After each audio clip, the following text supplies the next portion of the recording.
너무 정보가 많아요. 조금만 이상 징후가 있어도 혹시 병은 아니야? 발달장애는 아니야? 그러면서 이제 혜택을 받기 위해서 일부러 소아정신과를 뒤늦게 오시는 분들이 상당히 많은 것이 현실입니다.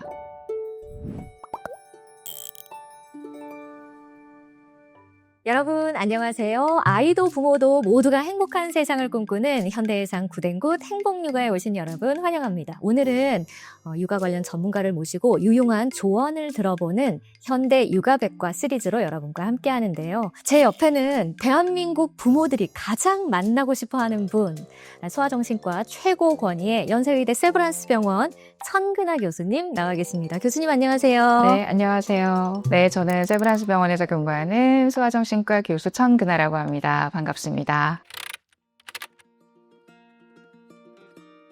오늘 저희가 느린 아이의 진단부터 치료까지라는 주제로 함께 이야기를 나눠보려고 하는데요. 느리다는 표현이 어떻게 보면 좀 주관적이고 상대적인 개념의 말이기도 해서 느린 아이의 개념부터 좀 짚어주시면 좋을 것 같습니다. 부모님들께서 느리다에는 정말 많은 의미를 담아내는 것 같아요. 정말로 이제 속도의 개념에서 발달이 좀 뒤처지는 경우도 느리다에 포함이 돼 있고, 또 너무 빠른 경우도 희한하게도 부모님들은 느리다고 생각을 하세요. 뭐 산만하다거나 애가 정신없다거나 충동적이다거나, 그거는 사실 속도의 느림하고는 좀 다르잖아요. 네. 그런데도 우리 아이가 느려요 라고 표현을 하시거든요. 약간 독특해도 느리다고 합니다. 공식적으로 쓰이는 용어가 아니고 일시적인 단순 지연도 포함이 돼 있고, 거기에 또 발달 장애, 뭐 자폐라든지 ADHD라든지 경계선진이라든지 그런 치료가 필요한 발달 장애들도 포함된 그런 용어로 우리 부모님들께서 네. 느린 아이다라고 표현을 합니다. 공식적인 용어가 아니다라는 아니고요. 게 네. 핵심인 것이죠. 네. 요즘엔 또 가정에 아이가 한 명, 두 명밖에 없는데 애지중지 키우다 보니 더욱더 맞아요. 그런 불안감은 커지는 것 같아요. 너무 정보가 많아요. 말씀하셨듯이 아이를 하나 또 어렵게 가지셔서 한 명을 월 단위별로 쪼개서 우리 아이가 잘 자라고 있나 이렇게 계속 체크하시다 보니까 정상 발달 과정 속에서 조금만 이상 징후가 있어도 혹시 병은 아니야? 발달 장애는 아니야? 그러면서 이제 막 찾아보시다 보니까 약간 불안을 조장하는 과장된 정보나 또 약간은 왜곡된 정보 때문에 이제 부모님들이 불안이 많이 커지셔가지고 과도하게 걱정하시는, 과열돼 있는 그런 지점들이 좀 사실은 있습니다. 좀 있는 것 같긴 해요. 좀 시간이 지나면 사실은 정상 궤도로 진입할 아이를 발달장애라고 그냥 엄마가 다 병을 만들어서 예약을 막 하시고, 네. 그러다 보니까 과도하게 걱정을 하시는 부분들이 없지는 않다. 저도 아이를 키우는 입장이다 보니까 내 아이가 다른 아이에 비해서 느리다, 좀 다르다, 이런 주변의 시선이 있고 말을 듣게 되면 조바심이 생기면서 당연히 병원을 찾게 되고, 뭐 좀 치료할 수 있는 곳이 있을까? 이런 여정이 시작될 것 같습니다. 근데 들으셨죠? 소아정신과 의사 한번 만나기가. 대학병원은 뭐 3, 4년 이상 수년이고, 네. 개인 병원도 발달장애나 유명한 그런 1차 병원들은 6개월에서 1년을 기다려야 돼요. 그래서 이제 그런 데를 일단 예약을 어머님들이 1차 병원 예약, 그다음에 대학병원 예약을 해놓고, 그다음에는 어머님들 사이에서 좀 치료를 잘한다는 발달센터나 클리닉 그런 데를 찾으셔가지고 치료들을 미리 일단 전방위적으로 시작을 하시는 게 요새 부모님들의 패턴입니다. 그걸 뭐라고 하는 게 아니라 소아정신과 진료를 빨리 보지 못하는 그런 현실 때문에 일단 부모님들이 온라인 커뮤니티 상에서 당신 아이가 자폐 스펙트럼 장애에 가깝습니다. 그러면 확진을 못 받은 상태에서 일단 치료부터 하는 거죠. 네. 센터에서. 네네. 네, 그런 게 지금 형국이에요. 그래서 어떤 부모님들은 예약을 뭐 예를 들어서 24개월 때 했는데 저하고 학교 입학 직전쯤에 만나요. 만 네. 6세쯤에. 그러면 정말 4년 동안 마냥 기다리신 이유가 뭐냐. 저보다 조금 빨리 잡히는 병원들이 좀 2차 병원이나 1차 병원들이 있으니까 거기에서 진단 좀 받고 제대로 근거 중심 치료를 계획을 수립해서 했으면 좋았을 텐데 지금까지 그냥 치료센터만 다니신 이유가 혹시 있을까요? 라고 제가 물어보면 부모님들의 대부분의 말씀은 조금 나아진 모습을 교수님한테 보여드리고 싶었다. 진단을 그래서 혹시 안 받을 수 있지 않을까. 진단 받지 않을 정도로까지 애를 개선시키고 싶었다. 그런 말씀들을 참 많이 하세요. 제 지인의 경우긴 한데 늦게 결혼해서 아이를 어렵게 시험관으로 가졌어요. 네. 얼마나 애지중지 키웠겠어요. 네, 네, 근데 네. 그 아이가 말이 좀 늦는 것 같다. 그래서 뭐 아동 발달 클리닉 센터 이런 데를 다닌다고 하는데 정형외과 부설 센터를 다닌다는 거예요. 그래서 저는 그 부분이 조금 의아했거든요. 저 의아하죠. 소아청소년과나 소아정신과를 가야 되는 게 아니야? 그런 생각이 들긴 했는데. 비급여 치료를 좀 해야 아무래도 수지타산도 맞고 하다 보니까 또 엄마들의 그 리드하고 맞아 떨어지는 거죠.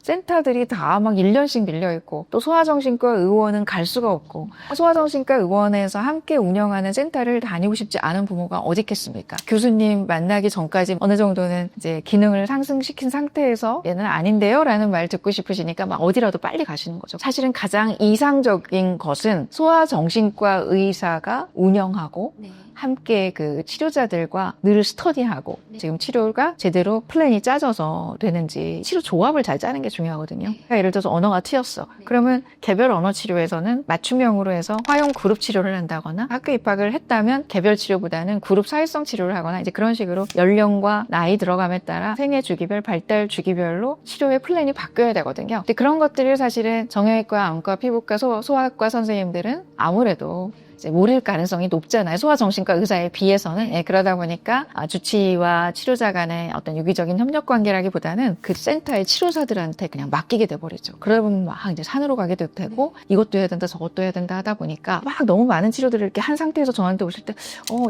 이런 치료들은 조금은 정리를 좀 했으면 좋겠는데요. 이제 하면 정말 효과가 없었나요? 근데 효과가 없었다기보다는 이게 무료로 하는 것도 아니고 또 시간도 돈이지 않냐. 그래서 좀 비효율적인 치료였을 가능성이 좀 있다. 뭐 그런 말씀을 이제 뒤늦게 드리고 부모님들도 조금은 후회하시는 경우가 있기는 하죠. 또 발달센터에서는 그냥 치료를 할 수가 없거든요. 어떤 진단서가 필요해요. 네. 근데 그 진단서의 발달 지연은 코드로서는 R코드에 해당하거든요. 그런 R코드를 받으면 치료를 받고 그 치료비는 보험회사에 청구를 할 수가 있어요.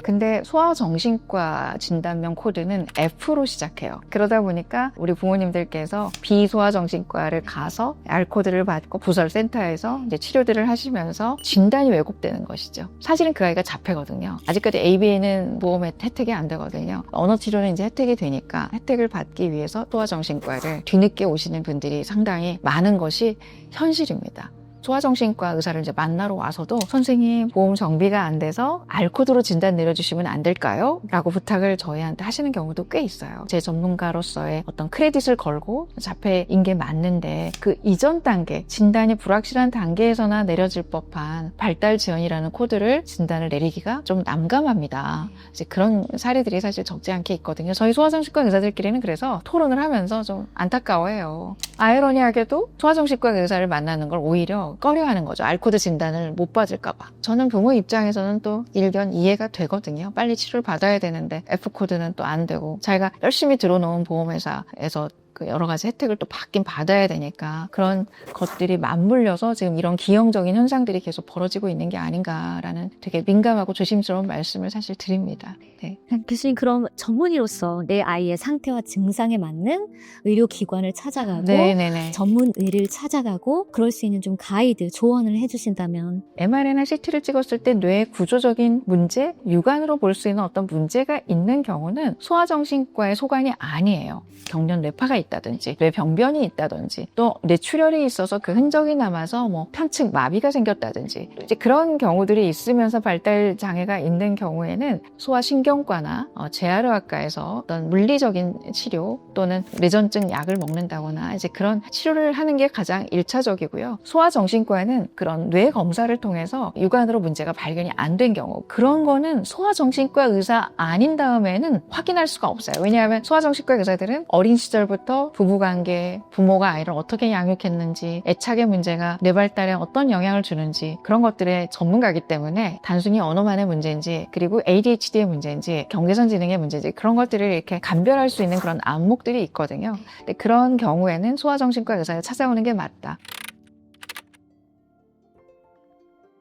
느린 아이를 양육한다는 건 쉽지가 않은데 이제 사회 정책적인 제도나 그런 것이 좀 더 보완되고 뒷받침되면 좋을 것 같은데 그래서 최근에 또 현대해상과 함께 관련 프로젝트를 진행하신다 들었습니다. 어떤 프로젝트인가요? 저희가 이름을 짓기까지 여러 가지 후보군들이 있었는데 네네네. 자폐 스펙트럼 장애 아이들이 우주 같은 거 좋아하고 그래서 힌트를 얻어서 아이 마음 탐사대 라고 지었습니다. 현행 제도가 발달장애 이미 진단을 받은 아이들 위주로 국가 서비스를 받을 수 있게 돼 있어요. 네. 근데 그 발달장애 진단 받기 이전 상태 발달 지연, 아직 진단이 모호한 아이들과 IQ 한 70에서 84 정도 사이에 있는 아이들을 경계선 지능이라고 불러요. 그 이름에서도 알 수 있지만 뒤에 장애가 붙지 않거든요. 네. 그러다 보니까 어떤 서비스의 사각지대인 것이죠. 네네네. 서비스를 주자니 국가적으로 예산이 너무 부담이 되는 것이죠. 그런 아이들이 이제 사실은 학교에 가서 보이지 않는 네. 곳에서 문제들을 많이 일으키거든요. 네. 발달 지연의 아이들은 사실 조금 일찍 조기 개입을 해서 여러 가지 네. 서비스를 받게 해준다면 발달 장애라는 진단까지 안 받을 수도 있는데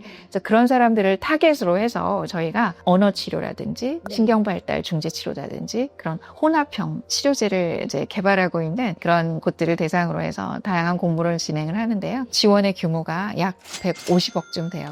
그래서 그 150억이라는 이제 예산을 가지고 여러 가지 솔루션을 혁신적으로 보여주는 곳들에게 지원을 하자는 그 취지로 네. 아이 마음 탐사대 프로젝트를 저희가 발족을 하게 됐습니다. 그렇군요. 네. 그래서 이제 시작 단계에 있는 거고. 네, 이제 시작 단계고요. 네. 근데 이제 저희가 프로젝트가 아이디어만 좋아가지고는 안 되고요. 이게 실제로 변화를 가져올 수 있느냐, 효능은 있느냐, 그걸 과학적이고 임상적으로 입증하는 그런 과정을 꼭 거친 효과적으로 팀을 꾸린 그 팀에게 많이 지원이 되게 되는 그런 구조로 되어 있어요. 개발을 단계에서도 지원할 수가 있고 또 이미 개발이 완료된 그런 스타트업들은 병원하고 이렇게 함께 협업을 해서 임상 시험을 바로 돌입할 수도 있기 때문에 많은 분들이 혹시 이 영상을 보신다면 참여해 주시면 참 좋겠다, 좋은 기회가 되겠다라는 말씀을 드리고 싶습니다. 이건 지금 민간에서 저희가 하는 거지만 사실은 이 프로젝트의 가장 중요한 취지는 민간에서 시작을 했으나 이거를 국가 정책 입안자들이 보시고 국가 정책으로까지 도입할 수 있는 그런 일종의 마중물 역할, 일종의 자극을 드리고 싶다라는 것이 또 저희 이 프로젝트의 취지이기도 합니다. 네.